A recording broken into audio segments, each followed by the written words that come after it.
t'es déjà retrouvé face à quelqu'un qui se plaint sans cesse, mais qui refuse catégoriquement de se faire aider? Tu sais, ces personnes qui disent j'ai tout essayé, ou moi de toute façon j'ai pas de chance, c'est comme ça. Alors qu'en réalité, elles rejettent toute proposition, toute main tendue, toute remise en question. Bienvenue dans le monde de la wondologie. En fait, la wondologie, c'est un terme qu'on utilise pour désigner ces personnes qui ne veulent pas vraiment guérir. Parce que, quelque part, leur souffrance est devenue une identité. Parce que leur douleur leur donne une place. Parce qu'elles ont appris que se plaindre, c'était le seul moyen d'exister, de recevoir de l'attention et parfois même d'avoir du pouvoir sur les autres.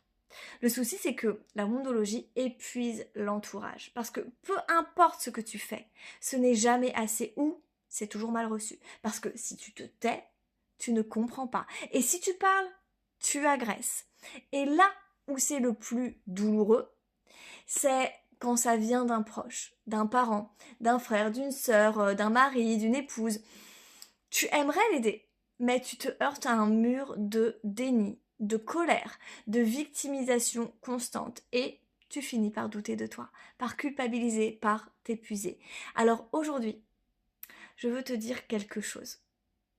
Tu n'es pas responsable de sauver quelqu'un qui refuse de se sauver lui-même. Tu peux aimer et poser des limites. Tu peux être empathique sans être un punching ball émotionnel.